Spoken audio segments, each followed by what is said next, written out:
tell me a little bit about your experience. You were interested in joining Turning Point USA. Why is that?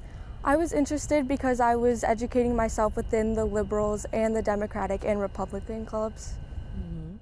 And what has your experience been like the past week? My experience has been pretty chaotic.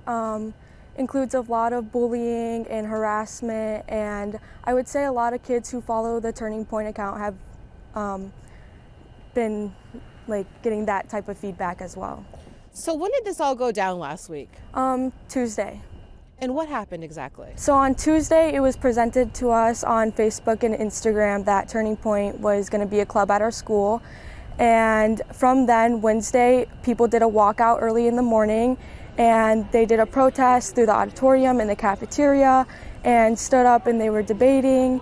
And from then, the people who wanted to join Turning Point USA had to leave school because over other 100 students walked out and without passes or parents signing them out or anything like that. And from then I got harassed, posted about, and I would get shoulder bumped during class. And from then it's just been a lot of hatred. So I'm taking the physical harassment started the next day we went back to school. Yes. Were you shocked to be experiencing that? I was, yes. What's that been like? Because there's been, you're alleging there's been the physical harassment and there's been the online harassment. What has that been like? It's been a stressful thing to deal with, but we fight back peacefully. We haven't said any words. We haven't even had our first meeting yet. And so it's been a lot of, we're kind of just not consuming the comments, but taking a look at them and not reacting back so quickly.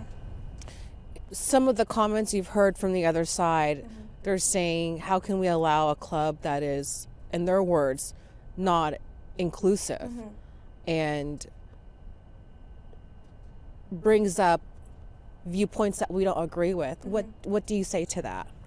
I say that not everyone's going to have the same opinion or views or beliefs. You're not going to find someone who has everything exactly right or perfect. And so I think it's okay to have different beliefs and look at that and see where you stand. And where you stand is just another point to show you don't need to be there or you don't need to join. If you don't have an interest or you don't believe it's right for you, don't do it. Do you believe those demonstrations were peaceful? I think some of their demonstrations were peaceful, but during the protests, no. Do you feel because you're educating yourself on the different ideological beliefs of the political parties that you lean one way or another? Because for someone who's saying, I'm just wanting to learn more about something, but yet in some ways that hasn't swayed your interest in wanting to know more about Turning Point USA. Do you feel like you lean one way or another, or are you still in this experimental self-discovery phase? I feel like I'm still in a discovery phase. I think I won't settle with an opinion until I can vote.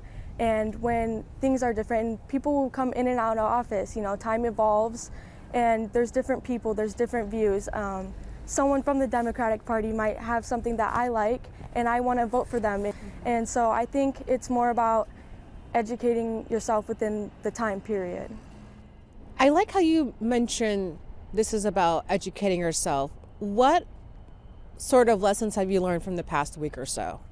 I've learned, you got to be careful with what you say, of course, but to never back down, keep fighting, learn that a lot. Do you feel safe? Do you feel like the school district's doing what they need to do to protect people who have different viewpoints?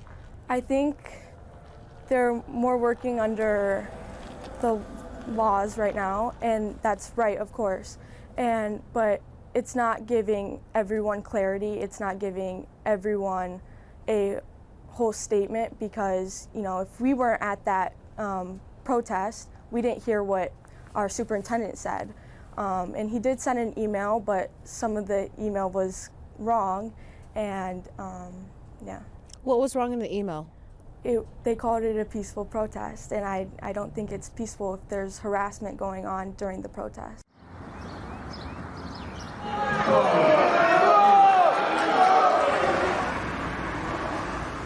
So you are one of the primary organizers of the demonstration we saw last Wednesday? Yes.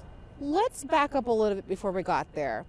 What did you catch wind of that was happening on campus? So on campus, I found out there's going to be a Turning Point USA organization allowed at our school. Turning Point's a national-wide chapter that spreads conservative views and the same views that Charlie Kirk promoted. And those aren't the things that we promote in our school. We would promote inclusivity and other things like that. And so finding out that that was going to be made at our school it felt like more of a betrayal. A lot of the posts online, because there was a post made on Instagram, because that's how they promote the clubs, they said on their post that they were creating a Turning Point chapter USA at our school, and a lot of the comments were already mad about it, and none of them seemed to be doing anything. And so I was like, I can take matters into my own hands, and I organized a walkout, and I made that post around 7 p.m. and it got circulated within the next 13 hours that I ended up having a lot of people see that post. You created the post on Tuesday? Created the post on Tuesday night. So what happened Wednesday then? So Wednesday, I found out it got organized, it got circulated very wide. And since Wednesday last week was a late start, meaning school started an hour later, it had extra time to circulate. I saw that a lot of people were like, are we doing this? Is this actually happening? And a lot of people were like, yes, we're going to do it. And I had several of my friends messaging me being like, I know that's you. Are we going to do it? And I was like, of course we'll do it. And so first hour hits, we get to class. All of my friends are at their class, and then the bell rings. And that's when I decided we were all going to walk out. So that way they knew we were here and knew we didn't stand for what they stood for, because everyone would be leaving after they were seen. And so we all left, but it was raining outside. So we went inside to the cafeteria area, and that's where we stood and had about 70 people at the beginning of the day. I talked about how Turning Point USA is not good for our schools and to have it in here, and how it creates hate and discrimination in a place that should be valued with a lot of love and inclusivity. And the principal came in to talk to us about it for a while. He talked about how he researched the club and how it didn't say it said anything hateful. And we talked to him then about did he look any further? Like, we understand what's on the website, but you're not going to put that you're a hate group on the website. And so we told him to look up stuff Turning Point has done, Turning Point has promoted. And he said that he didn't look that up. And I do understand, because he only had 13 hours to do so, and he did probably sleep within those 13 hours. So he probably didn't have the most time to do that, which I do understand. I just feel as if you're going to allow an organization in your school, you should research it a lot of time, because it doesn't take a process to get clubs published and allowed in schools. It has to be gone through administration. So I feel as if that research should have been done. Let's fast forward to the superintendent. When did he get into the mix, and what actually happened? So the superintendent came to our school around 10 a.m.-ish or beforehand, and he said that he wanted to have a conversation with us. And so for a while we were having a short conversation in the lunchroom, but it wasn't really productive because everyone was around him and we couldn't exactly hear each other. And so we moved to the auditorium where we got on stage and we talked for about half an hour. We were told that he was going to answer our questions, but mostly he spent the time talking about policy and not actually helping us, which I do understand, as you can't exactly push boundaries being such a big part of the community and being the superintendent for the school. But I believe allowing that something in your school when you are the face of this every school in the district isn't something you should allow. I feel as if boundaries should have been pushed, and they honestly weren't. So where do you go from here now? So from here, we will then go to the Turning Point USA meetings and see if they promote what they talk about. And if they don't, then we'll report that. And same with the teacher too. If the teacher says anything, because she's not supposed to intervene, she's just supposed to have the space in the club to give us the room. And if they do intervene, we'll be able to report that to the superintendent and the school to hopefully get that club shut down. And then we also plan to going to the student board meeting, and we plan on talking out about how we feel about that club in our group.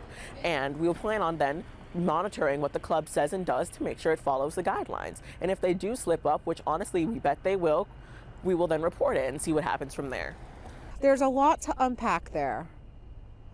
I have spoken to a member of the Turning Point USA club here at Royal Oak High School, and she's alleging that there has been online harassment and physical harassment. Everything that is happening there is not what we stand for keeping our voices and students, not numbers. We stand to have an honest conversation with that. And people who are harassing them, I do not believe that should be happening, and I do apologize for any physical and online harassment. That is not what we stand for. We just stand to have inclusive community and in our area. And anyone that is hating is actively going against what we're trying to promote. And they don't feel like that they are actually trying to do what we asked from the community. Anyone that's promoting hatred and hating on these people, I believe they understand what's going on, but they're not doing it the right way. I believe that having an actual communication with these people, like we are the high school students that, and mostly like juniors or up, we should be having that communication instead. So some students are aware of some of those claims, correct? Yes. I see. I've made several posts that we do not promote that. I've made several posts that we do not promote hatred or attacking them, that we just want to make sure that the places we are in are safe and have like inclusivity and not going to cause a divide in our community. We want to make sure that everyone has the right to be able to say what they want, but that the organizations in our school keep us safe too. Some may say, when you touch on the subject of inclusivity, the idea of trying to shut down a club doesn't sound very inclusive. What do you say to an argument like that? I say to the argument is that we're not trying to shut down the club. We're trying to shut down Turning Point USA, the chapter, that national organization that has put several students and professors in danger. They have put professors in danger by creating a Turning Point USA like professor watch list. They dox professors who speak about liberal ideas as of race and other policies.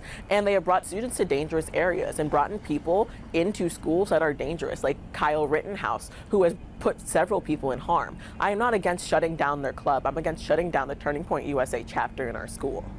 I see. Okay, and speaking of doxing, someone also mentioned that some people's information has been doxed as well on the other side. You are doubling down and saying that's not what we stand for? That is not what we stand for, and that is not what we should be doing. That is just promoting the hate that we do not want in our community and making it happen. Mm-hmm. It is not going to help us get this conversation going if we then put fear in other people's minds. Mm-hmm. Leilani, what am I missing? What are some final takeaways? What do you want to make sure is included in this story? I want to make sure that everyone knows that we are trying to have an actual communication and conversation here, an honest communication, and not just one-sided debating. And I want to make sure that everyone knows that no matter what is said and what is done, our main goal is to be kind and inclusive and to make sure that our community stays safe. I understand that other people may have their different ideas, but that is not what we stand for. I want to make sure that it is known that we do not stand for hatred on either party, and we want to make sure we stand for inclusivity and kindness in our community, like is promoted all around our school.